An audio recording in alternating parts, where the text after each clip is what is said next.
La revisión de la literatura en tesis de maestría y de doctorado. La presente charla tiene como propósito presentarles a ustedes algunos lineamientos básicos de lo que debe ser tenido en cuenta en el momento de escribir su revisión de literatura, tanto para tesis de maestría como tesis de doctorado. Trataré en primer lugar de plantear cuál es el problema que generalmente se encuentra cuando se entregan este tipo de documentos a unidades académicas en las universidades, para posteriormente definir lo que se entiende por revisión de literatura, diferenciándola un tanto del estado del arte y de lo que se conoce como marco normativo. Más adelante presentaré las características que debe guardar una revisión de la literatura, el tipo de fuentes que se deben explorar, dónde se pueden obtener estas fuentes, cómo citar y de qué tipo de software se podrían valer los investigadores para apoyarse en esta exploración. Finalmente, daré algunas pautas acerca de cómo escribir la revisión de literatura, algunas recomendaciones básicas que deben ser tenidas en cuenta.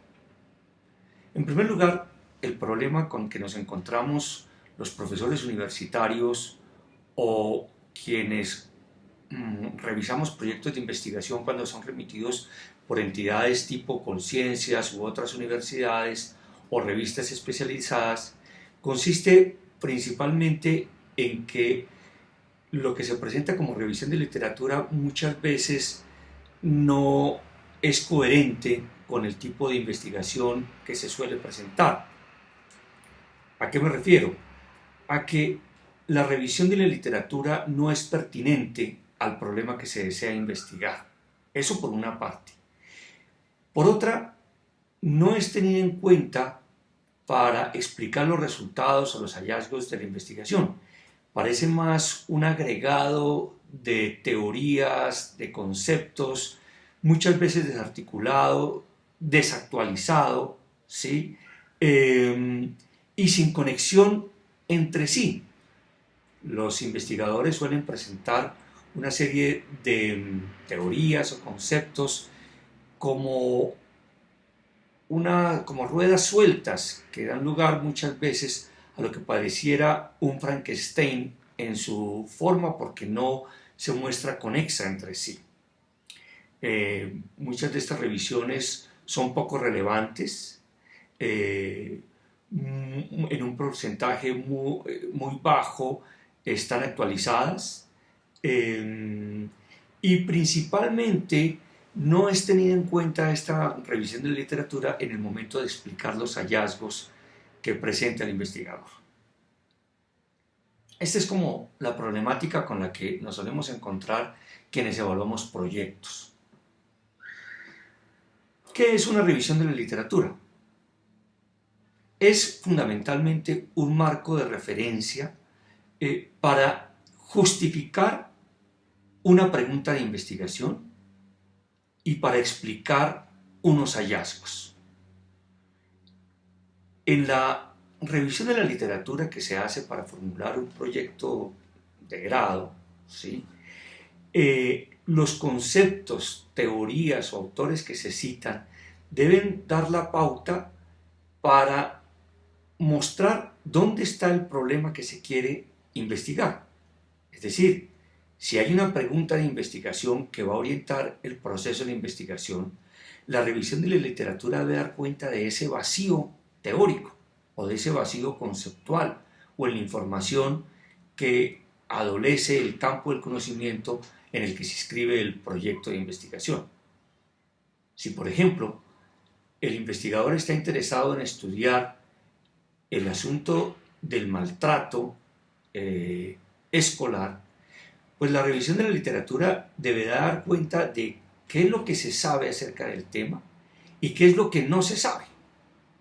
Por ejemplo, si hay investigaciones que se han hecho en otros países acerca del maltrato y sus distintas manifestaciones o formas de ejercerlo, y el investigador está interesado en realizar un estudio sobre el tema, deberá dar cuenta de qué se ha investigado en los últimos años, del contexto en el que se han hecho esas investigaciones, quizás de los aspectos metodológicos que han caracterizado esos estudios, para que de esa manera se diga que es necesario profundizar sobre el tema porque no se tiene el suficiente conocimiento de lo que sucede con ese fenómeno en nuestro medio, o porque hay un vacío en términos de alguna modalidad de maltrato, por decir, por ejemplo, del ciberespacio, en el que no ha habido suficiente exploración. De tal manera que la revisión de la literatura sirve para justificar en buena medida la pregunta de investigación al señalar que en esa revisión hay un vacío en el conocimiento. Pero también es el marco de referencia para interpretar los hallazgos. Una vez que el investigador ha dado cuenta de lo que hizo en su estudio, lo que exploró, deberá remontarse a los conceptos o a las teorías y a los autores que citó en la revisión de la literatura para mostrar cómo sus resultados coinciden con algunas de las teorías revisadas o por el contrario contradicen el punto de vista de algunas de estas teorías o de algunos de los autores, de tal manera que se vea que hay una articulación desde el título del trabajo, el problema que se está delimitando o identificando, la revisión de la literatura sobre el tema, ¿sí?, la investigación que se hizo y, por supuesto, los resultados y su interpretación en función de ese marco teórico. En la revisión de la literatura es posible distinguir dos particularidades. Lo que podríamos entender como el marco teórico o como estado del arte. Algunos investigadores han dado en diferenciar estos dos aspectos,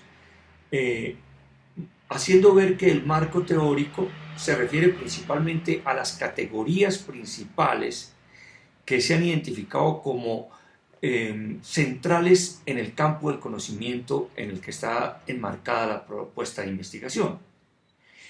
Y por estado del arte se suele entender más la revisión de lo que se sabe acerca del tema, de las investigaciones publicadas sobre ese tema en particular. Supongamos que el campo del conocimiento en el que se inscribe el proyecto tiene que ver con la cultura ciudadana. Uno podría pensar que central a la cultura ciudadana están ciertas teorías y ciertos conceptos que darían pie a escribir el marco teórico. Dentro de esos conceptos valdría la pena mencionar la convivencia, la calidad de vida. Otro concepto clave podría ser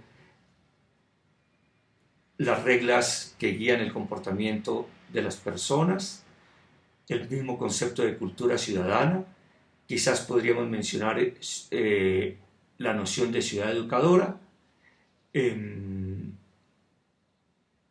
y aquellos otros aspectos o teorías que puedan dar cuenta como de lo que se ha trabajado alrededor de esa sombrilla conceptual que podríamos llamar cultura ciudadana, en la que se enmarca el proyecto del investigador. El estado del arte, como complemento de esto, podría referirse más bien al tipo de investigaciones que se han llevado a cabo en el marco precisamente de la cultura ciudadana.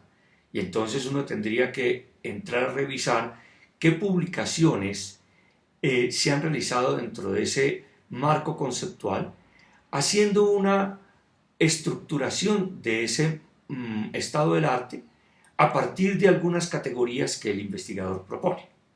Por ejemplo, podría desarrollarse en una secuencia temporal, es decir, por ejemplo, desde que aparece el concepto de cultura ciudadana se han desarrollado este tipo de estudios en una secuencia temporal. En los años 90 empiezan a aparecer este tipo de investigaciones, luego en el año 2000 se caracterizan por esta otra tendencia, ¿sí? Y en el 2012, 2015, los últimos años, lo que predomina ahora es este interés de los investigadores. Esa sería una aproximación que podría seguir el investigador para mostrar el estado del arte. Pero también podría seguir otra línea y decir, por ejemplo, que la revisión de la literatura del estado del arte le ha permitido identificar como ciertas tendencias ideológicas.